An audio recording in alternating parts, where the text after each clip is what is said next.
Hey everyone, Cooper here, host of the fine podcast you're listening to. I just want to let you know that the episode you clicked on has a format that is very heavily inspired by a podcast called The Bookening. To be clear, our thoughts and opinions in this episode are our own, but the format is very similar to this podcast. I just wanted to give you a heads up and give credit where it is due.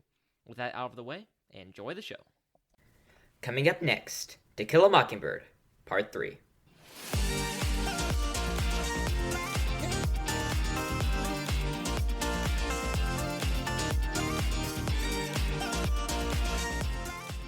Hey everybody, and welcome back to Book It. I am, of course, your humble and eloquent host, Cooper Cobbs, and joining me today are our three panelists, Matthew Killingsworth, Howdy. Tanner Lewis, Hello. and Isaiah Reggie. Hi. How are you guys doing today? Pretty good. Very good. Doing great. Well, today is part 3 of To Kill a Mockingbird, guys. That it is. Mm-hmm. What to talk about? So let's start with this. Is there anything that you guys are dying to say before we start off kind of going through the book again? Take that as a no. Let's move on. Yeah, sorry. Let's talk about Atticus some more. So, fast forward to that scene, the Christmas scene when they're at Finch's Landing or whatever. Okay. So this is where we're talking about where Jack, Atticus's brother. Oh, I know where you're going here. I see where you're going. spanks Scout or punishes Scout for some reason. So, do you think Jack was right in doing this? And do you think that Atticus neglected to punish his kids there, or Scout there, particularly? I think he did it. Well, to answer this, I think Uncle Jack spanked her because she was cursing, and he had already given her like his whole little speech about how whenever he's around she can't curse because he hates cursing and stuff like that. Good for him. And yeah, but I'm gonna go ahead and say no. I don't think it's all right to spank other people's kids. Unless, obviously, unless you know that their parents unless you're basically like another parent figure to them, I guess, that you already know that they're gonna, that their parents trust you fully and stuff. I don't know. It'd have to be a very specific situation. But I'm gonna go ahead and say no for that. I'd just say it depends on who you are. Like, it was their uncle, technically. Like, they were family, so, I mean, I actually don't know. So does that mean you think just because he's their uncle that it's okay? Is that what you're saying? I mean, it's more okay than a random person or a friend or something. Unless, the parents specifically say that you can, Which he didn't. Yeah. So I guess in this case, I'd say no. He shouldn't have. But it just depends on what happens, I guess. Mm-hmm. Yeah. What do you think about Atticus? Do you think throughout the book he neglected to punish his kids? And is that a bad thing? Kind of. His form of punishment wasn't a spanking. Usually, it was usually a stern talking to, which they seemed to dread just as much as a spanking because they never wanted to be on Atticus's bad side for even a second. So I think it worked for him pretty effectively, and they learned a lot. And his arguably strange way of parenting seemed to work for that specific family, I guess. I mean, I personally think he did a good job, even if that wasn't an entirely normal way of doing everything. Well, again, he did, basically let Scout say whatever she wanted. There's that scene where Uncle, you were talking about earlier, with Uncle Jack, right, where she, says the D word or something like that. And he's like, don't ever say that in front of me again. And Jack's like, she'll outgrow it. Atticus is like, she'll outgrow it. She's been cussing fluently for, a week now. I was like, Yeah, that's where I thought you were going when you were starting to bring this up.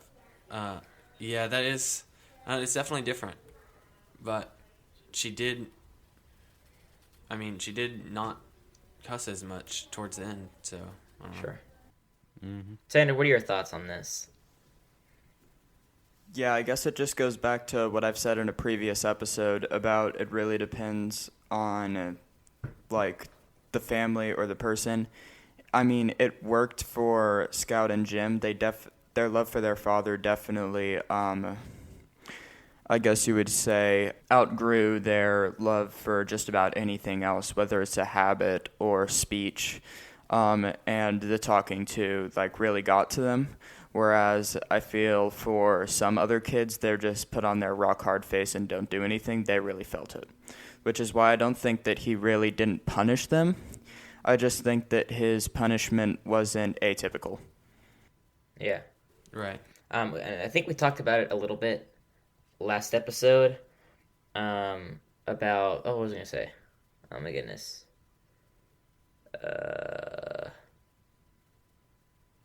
Real quick, Cooper. There's something else I was. Go ahead. gonna say Yeah, I forgot to remember what I said. On the scout cussing fluently for a week thing, that how he didn't really seem to address it. But I mean, when you think about it, like I have just been right now, Scout obviously knows that it's wrong, because like she's always nervous when she's like cussing around her father. So it's not like I feel like that Atticus would have made sure that even if she didn't know it was wrong, he would have told her that. So that's why I think that, I don't know, it's not like he just doesn't care. He just had his own way of taking care of it, is what I guess I'm trying to say. Sure. I remember we talked about last episode, remember now, about how Atticus never spanked Jim, and Jim said that, and he said, I wanted him to start now. And I think it meant a lot to Jim, right? And this book is a lot about Jim realizing things, and then Scout being one step behind him, but you as the reader kind of being able to put two and two together, right? So Scout really never understands, I don't think, fully why it meant so much to Jim that Atticus never spanked him or whatever, right? Mm-hmm. To Scout, I guess, because he just go ahead. He just treated him like a man. Exactly. And that made him, the fact that he got a little taste of what it was like to be respected and treated like a man, like a full-grown man, he loved it, and he wanted to make sure that's the way it stayed the rest of his life, which I think played into his thought process and a lot of the decisions he made from that point forward. Exactly. For the rest of the story. Yeah, but to Scout, she never really understood that. She's like, it's just Atticus' way of doing things. I mean, but then again, her biggest example, like, arguably, was probably Jim. Right, exactly. Even more so than Atticus. So if Jim was making good decisions and showing her how to do that, then she was going to follow. Yeah. And again, I mean, towards the end of this book, after the trial, Atticus literally kind of, I don't know, maybe he's just depressed or something like that, but he kind of fades out as a father, and Jim is forced to kind of step into that role. And even, like, I think Atticus said to Scout, you'll mind him when he's able to make you mind him, or something like that. Mm-hmm. And that was, I don't know. Like, Jim, he's a great guy, sure, but he's not a father, exactly. No. Isaiah, Tanner, you have any thoughts on this before we move on? No, I think you two summed it up nicely. Thanks, Tanner. All right, so moving on. I think this was when Scout was talking to Mrs. Motti. He was, again, their neighbor across the street or whatever. And Scout was having this discussion about kind of what Atticus was talented or something like that. Yeah. And because Jim and Scout were asking her, because they were like, oh, this was after he shot the dog, right? Uh-huh. Yeah. And then Miss Motti says this line, people in their right minds never take pride in their talents. Is this true? Is this a good rule to follow? Tanner, Isaiah, y'all go first. Yeah, I guess that's true for... I guess I kind of agree with that, but then kind of don't, because... Well, it all depends on how you look at things. You can determine that somebody that does take pride in their talents is not in their right mind. You can determine that, or she could be incorrect in saying that, and people in their right minds are just incorrect in their thinking. That sounded backwards. Yeah. People in their right minds do take pride in their talents, but think what she's saying is that sometimes even the best at what they do are always the most humble. You know, That's what she meant. She was talking about being humble and being lowly. Exactly. She wasn't talking about literally not taking pride in it. Like in your own mind, you can be satisfied. grateful. Yeah. You can be satisfied, grateful, thankful, happy that you're able to do this. But she just meant going around parading about it. Right. And Yeah. that's why he hadn't shot a gun in so long. Yeah, exactly. I think that the best artists, I guess you could say, or even the best artists as in like what they do, are always the ones who are really just the humble craftsmen who are just trying to get better at what they do and understanding they can never be perfect at what they do. Right. Well, understanding there's always, you can be the best, but there's still always room for improvement. Right, exactly. That's why they're always There's the always best. another step to take. Right, they're always the best writers, they're always the best songwriters, they're always the best at what they do. They just have an understanding and they have this respect for what they do and not how they do it. Right. All right, anything else to say? Isaiah, you have any of your own words to say on that? I mean, I guess just like agree with you guys, like what you were saying, like even though you could be the best at, let's say, I don't know, singing, you could be the best at everyone at singing, but you might not have it perfected or anything. So there's always something else to learn, and don't go around parading like, oh, I'm the best at singing, but not practicing or anything. Like you still always need to keep practicing and learning. Just, keep grinding. Tanner, what do you think? Yeah, I wasted all my words a minute ago, and you guys took them all away and translated them. So thank you for that. That's just about my only thoughts. Wow. All right, so let's move on a little bit. Let's talk about Mrs. Dubose, who's that lady who is supposedly on drugs or something like that. You want me to explain this little part? Yeah, sure. I'm always really confused. Yeah. So like we've talked about before in the other episodes, this book is like kind of like a lot of little different stories. Almost every chapter, maybe every other chapter, is kind of a new story. And so I can't remember if this is. This is right after Atticus takes the case, but the court scene hasn't happened yet or any of that. It's just while that little part is going on, and then this is the part that kind of explains the kind of hate that their family, the Finches, are receiving from everyone else in the town. So specifically, they walk back to and from school taking the shorter route. It saves them like a mile every day, and so. They take the shorter route, but it's through like this old lady's property, and she gets very mad at them and just like whenever they're walking past, just starts yelling insults at them, mostly about their dad while they're walking past. So usually like they'll try to ignore her insults, but one day she just keeps ranting on and on about how much she hates Atticus because he shouldn't be defending Tom Robinson, the black guy, and all this stuff, and Jim just can't control himself anymore. So he goes and like breaks some stuff in her yard, and he tears up some flowers, some of her like prized flowers that she loves to take care of.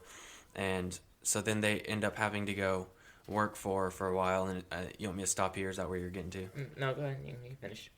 Okay, so then they get mad. He gets mad, and then he takes Scout back home, and Atticus finds out about all this, and so he addresses Jim and tells him to go over there and apologize, and then to do whatever she asks him to make up for it. And so that's what he does, and then she asks him to come over and read to her for like 2 hours every day after school. So and then Scout decides to go with him and hear the story and just like go by his side, I guess. Yeah. And so they do that, and they end up changing her, kind of. Yeah. So basically, the reason that Jim did what Matthew said, did you already say it? That she called Atticus. Yeah.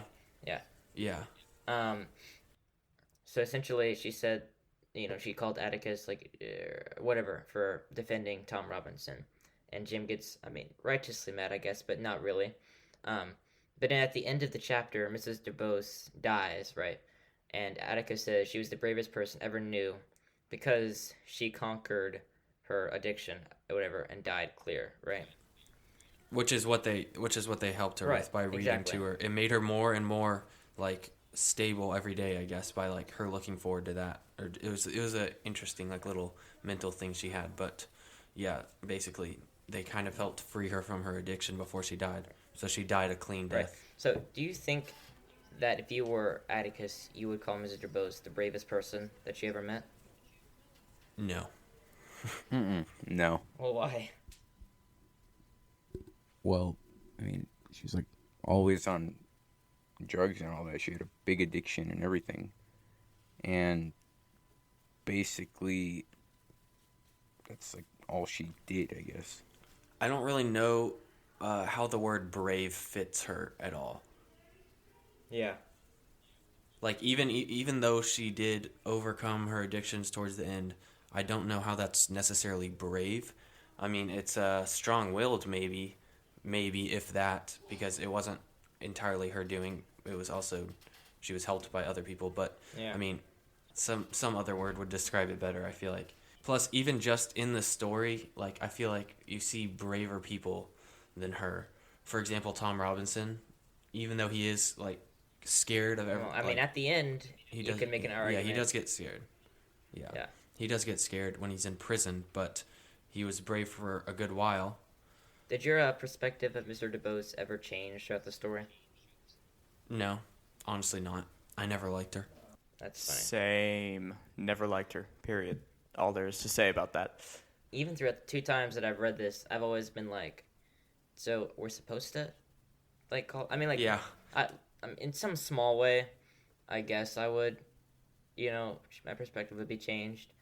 But she was always really a salty old lady. No offense to... Right. And, like, even when you find out that she was, like, on drugs or whatever problem she had. And again, guys, another warning. Sorry, it's kind of late, but these episodes may contain a little bit of more mature said content. that. We We said did, that. but Yeah, in part 3, we're saying this. yeah, I know. I don't. just yeah. kind of clarifying. Cooper's very concerned. Thank you, Cooper. But yeah, I lost what I was saying. All right, Tanner, I want to hear your thoughts on this before I move on. Yeah, she was definitely not my favorite character in this book. I don't think she's supposed to be your favorite character in this book, which is why I feel justified in my actions. Jim's response to her was definitely not right. He should have kept level-headed and not been, so aggravated at that. I'm not saying that I wouldn't be aggravated, but in an idealistic world, he shouldn't have been. Mrs. Dubose was definitely not being kind in any way, or let's say this, encouraging. But but Jim definitely should have kept being kind to her and not blown his top. So, if you guys think that Mrs. Dubose kind of wasn't what Harper Lee intended her to be, if that's what you guys mean, then why do you think Harper Lee wrote this character? I guess just to progress the story of Scout and Jim and their learning experience from it. Like, they learned several things, I'd say, that, well, like, the main one would probably be you don't know everything about a person or why they're acting the way that they are. So, I like how Tanner brought up about Jim actually, being at fault, too, because that's true, and we hadn't said that. But, like, even if someone's openly, verbally criticizing someone you love or care about, or something you love or care about, like, technically they live in America, so she has freedom of speech anyway, but you can't just rage and go, yeah, you can't go destroy her property over it. So that was wrong, I think, and I think he learned not to do that again, because that was one of those times that his father treated him like a young, immature boy after that action, so I think that hit him very hard right away, and I think he learned from that. But yeah, just like them learning from that point that maybe they should think about, I think it actually says something like Scout actually thinks this in the book, is that like maybe you should look at situations from other people's perspectives. Yeah, that was one of the lessons they learned throughout the whole book. Yeah, it's one of the main lines, like never judge something about a person until you've gotten their shoes and walked around in them or something like that. Yeah. That's the quote I was thinking. I loved that quote. I think that was like the biggest lesson because they're learning that throughout the entire book. Right. There were like 5 lessons, but the rest of them are just like sections in the book. Right, and they really learned that lesson multiple times, but this was one of the bigger-ish times, I guess. And I remember earlier in the book, kind of right around when we first learned about the trial and Tom Robinson, Scout is fighting the boy at school, his name Cecil Jacobs or something, and Atticus tells her not to get in fights over it or stuff like that. Yeah, you sometimes forget that Scout's a girl, don't you? Well, sure, why not? But yeah, and I guess Atticus just, he wanted to be able to hold up his head, by himself, and he wanted to do it nobly. So yeah.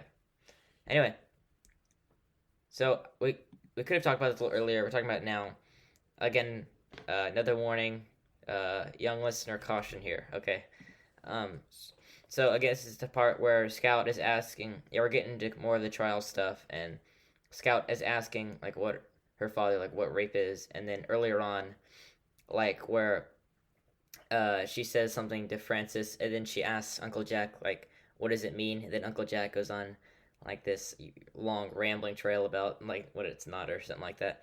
So do you think that parents should always answer their kids' questions no matter what, and if not, where should they draw the line? I think that parents shouldn't be dishonest. So even if they have to say, I'm not going to tell you this right now because I don't think you're old enough to understand it, and I think that you may, whatever it may be, take it the wrong way, whatever. Then they'll honestly either, I guess if you're a parent, you don't have to give a reason, but I think if you can give just a little bit of understanding to know, so that they know that you care enough about them to make sure that they find out what they need to find out when they need to find it out, then I think that would be the best way to handle it. Or even if it's something awkward that you didn't really want to talk to them about. Like in this instance. Yeah, and there's no reason really not to. It's not like they're going to take it the wrong way or they're not old enough or anything. Then you're probably just going to have to do it. Because you can't just, I don't think you should just lie and then just make something up. Mm-hmm. So in short, you're kind of doing, don't be dishonest to them, but kind of know if they're too young or not.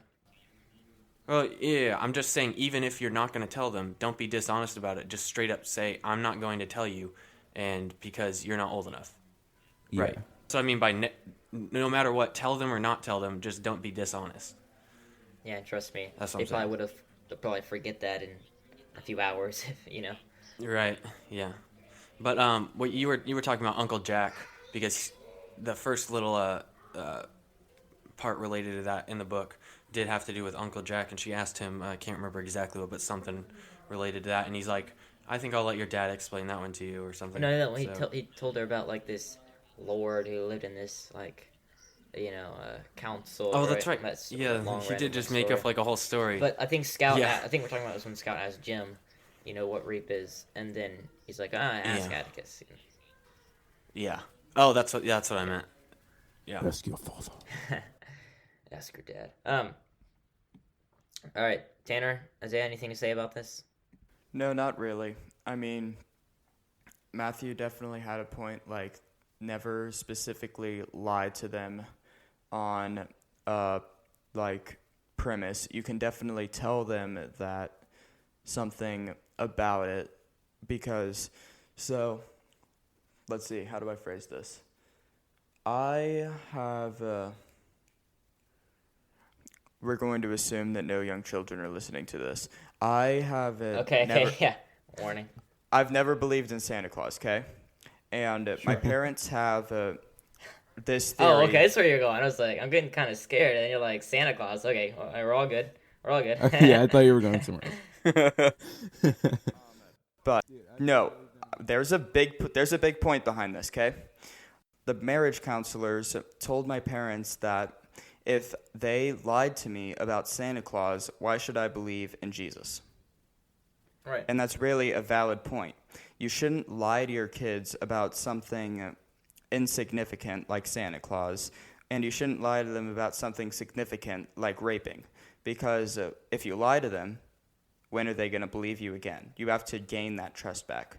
You've just eroded years of trust, like everything. They don't know what to believe anymore. So the point, That's a valid point. really don't want to lie to your kids about something insignificant or significant.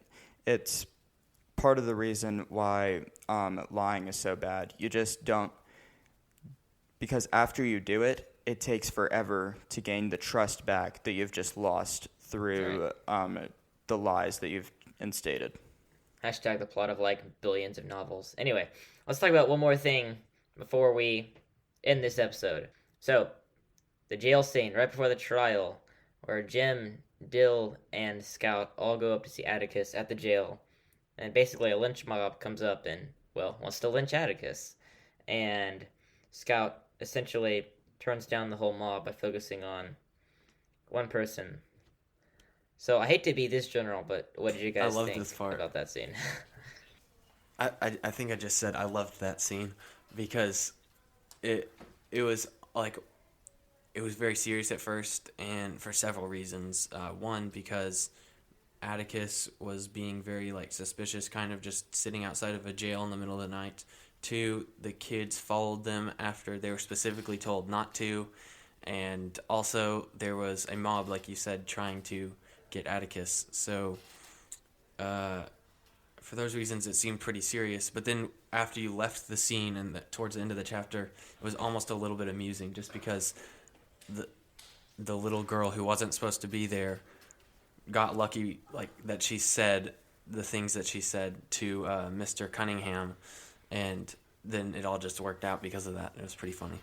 There's a quote in this, and it says, "A mob is always made up of people." Do you guys agree with that, or do you guys want to unpack that real quick?